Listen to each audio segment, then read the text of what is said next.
the Milner Group accomplished, that is, that a small number of men would be able to wield such power in administration and politics, should be given almost complete control over the publication of documents relating to their actions, should be able to exercise such influence over the avenues of information that create public opinion, and should be able to monopolize so completely the writing and teaching of the history of their own period.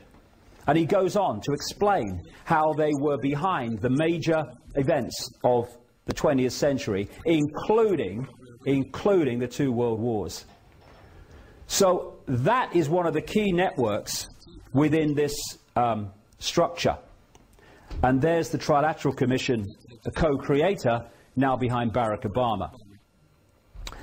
All that stuff will become relevant to this election as we go along. Well, I think one of the, if I've made any contribution to this, then one of the things that I'm most proud of is to have come up with the phrase problem, reaction, solution to describe the most used and the most powerful method of mass, mind and emotional manipulation that has been used on us to advance this agenda. It used to be called the Hegelian dialectic. And I thought problem, reaction, solution would sum it up more succinctly.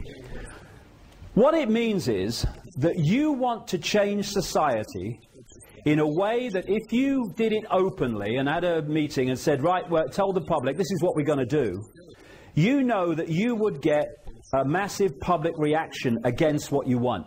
So you don't do it openly. You play this technique. Stage 1, you create a problem. It could be a terrorist attack, it could be a war, it could be a government collapse, it could be a run on a currency, it could be a credit crunch, rising food prices, rising mortgages. Anything that will give you the opportunity to install the solution to that problem that will advance your agenda. Once you've covertly created the problem, you then tell the people through a pathetic mainstream media the version of that problem that you want the public to believe, i.e. Bin Laden orchestrated 9/11, Lee Harvey Oswald killed Kennedy, whatever. If we had a journalistic profession, even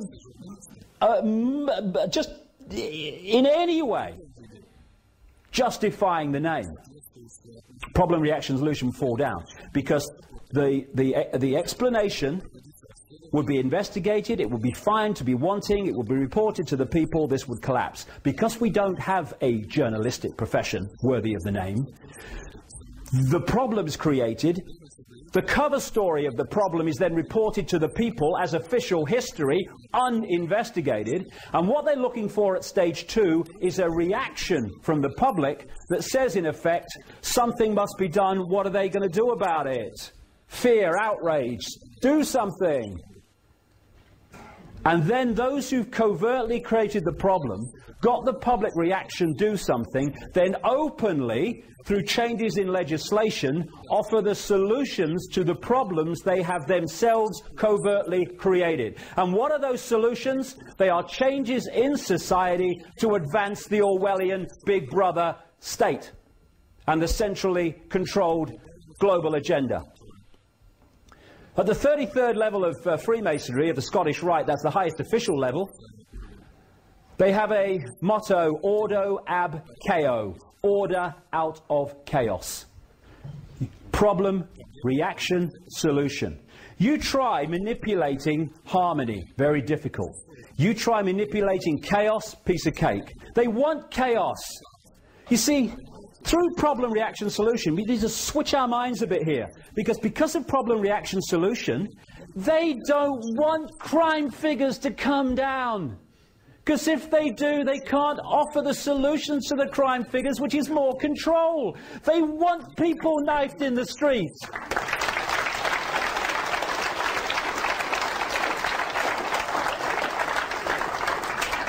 They want problems with food, because then they can offer the solution of genetically modified food, which they're doing, this government now, even though the people have rejected it overwhelmingly. They want the problems.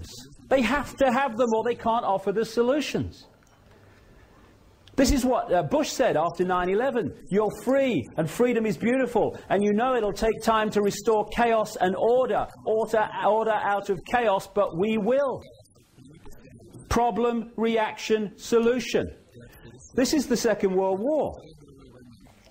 If you look at the First World War, after it was over, global power was in dramatically fewer hands than it was when that war started. Nothing changes a society globally or locally like a war. After the Second World War, it was in even fewer hands. And we had the creation of the United Nations. We had the Bretton Woods Agreement. We had the IMF. We had the World Bank came after it. And what they did, these bloodlines, these shadow people at the top of these pyramids, they were behind the British government and the American government of Roosevelt. They were behind Stalin, who was one of their front men. Remember the thing, both sides. And they funded the Nazi party into power, and they funded their war machine. In this book, written, 15-odd years ago, I exposed President Bush's grandfather, Prescott Bush, as a funder of Hitler and the Rockefellers. The Rockefellers paid for a whole floor of a German university for a guy called Ernst Rudin, who was Hitler's race purity expert. The Rockefellers. And the Rockefellers are behind all these organizations that I'm talking about. Now, Prescott Bush was a leading figure in an organization called the Union Banking Corporation, which was one of the Harriman operations in America. It interfaced with the European steel and banking empire of a guy called Fritz Thyssen, who was an acknowledged funder of Hitler, and funded through to Thyssen vast amounts of money. This is Prescott Bush, the president's grandfather, to fund Hitler. How did they go from the Weimar Republic, when they were taking their wages home in wheelbarrows, such was the inflation, to a war machine that could take on Europe? Because of this. And after I came out with it, a few years passed, and then a guy who's I think he's the president of the Holocaust Museum in Florida, he came out publicly in America and said the Bush family fortune overwhelmingly comes from funding the Nazis, and even the Guardian newspaper. Hello, there you are. All right, nice you caught up. In the last year or two, has run stories about Prescott Bush funding the Nazis. And what they were doing was creating the two sides to bring into conflict 55 million casualties, by the way, into a conflict in a war, which has led to the change in the global state. That's how it's done. This is what a Nazi said this. I wonder if we'll kind of recognize this from the last few years. Why, of course, the people don't want war. Why should some poor slob on a farm want to risk his life in a war when the best he can get out of it is to come back to his farm in one piece? Naturally, the common people don't want war, neither in Russia, nor in England, nor for that matter in Germany. That is understood. But after all, it is the leaders of the country who determine the policy, and it is always a simple matter to drag the people along, whether it is a democracy or a fascist dictatorship. Voice or no voice, the people can always be brought to the bidding of the leaders. That is easy. All you have to do is tell them they are being attacked and denounce the peacemakers for their lack of patriotism and exposing the country to danger. It works the same in any country. Hermann Goering. Abraham Lincoln said, public sentiment is everything. Without public sentiment, nothing can fail. Without it, nothing can succeed. He who molds opinion is greater than he who enacts the laws. And he could say, he who molds opinion can then enact any laws he wants. Problem, reaction, solution. This is Hitler justifying the creation, that's a later one. This is him from Mein Kampf. All propaganda must be so popular on such an intellectual level that even the most stupid of those towards whom it is directed will understand it. People can be made to perceive paradise as hell and the other way round, to consider the most wretched sort of life a paradise. On the basic intellectual level, it's the terrorists, and we've got to protect you from the terrorists, so we've got to take your freedoms away so we can protect your freedom. Oh, that sounds good, I'll vote for him. Oh, this is another version now. No problem reaction solution. You don't need a real problem. You just need the public perception that there's a problem. Weapons of mass destruction in Iraq. No problem. Public perception there was justifies an invasion on a lie.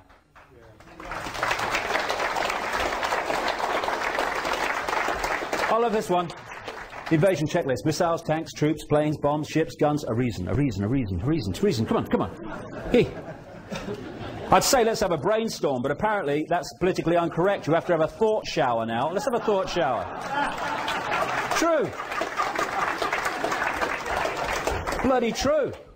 And because the same people are creating the problem to offer the solution, the same people come up with the problem as well as with the solution. It's kind of strange. This is a picture from 1983 of Donald Rumsfeld meeting Saddam Hussein on behalf of the Reagan-Father Bush administration. And what was he doing? Hello, Sad, nice to meet you, mate. What he was doing was arranging the shipment of chemical and biological weapons from American corporations to Baghdad to be used against the Iranians in the Iraq-Iranian war. Don't take my word for it. In 2002, State Department documents in America came to light, and this is a mainstream newspaper report of what they said. Donald Rumsfeld, the US Defense Secretary, and one of the most strident critics of Saddam Hussein, met the Iraqi president in 1983 to ease the way for US companies to sell biological and chemical weapons, including anthrax and bubonic plague cultures, according to newly classified US government documents. When he becomes defense secretary, he's using this. He used chemical weapons against the Kurds. Yes, which you gave him. Problem, reaction, solution. That's how it works. He was on the board of a European engineering giant called ABB in 2000. And at the time he was on the board, ABB sold nuclear technology to North Korea. When he became defense secretary, he condemned North Korea for having nuclear technology. And these stories, I can't go on about it all day, these stories I could list forever. Problem, reaction, solution. Like I say, we rejected GM food. Now we've got a rising food prices and a food crisis, as they say. And now this government is saying GM food could be a solution.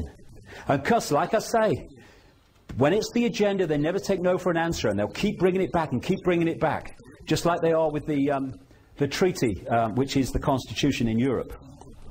Then, alongside problem, reaction, solution comes the totalitarian tiptoe, as I call it. This works like this. You know you're going there from the start. But you know if you go there in big leaps, the change is going to be so vast that people are going to kind of look up from the television game show and go, hold on, honey, what's going on? Sorry, honey, I thought you were asleep.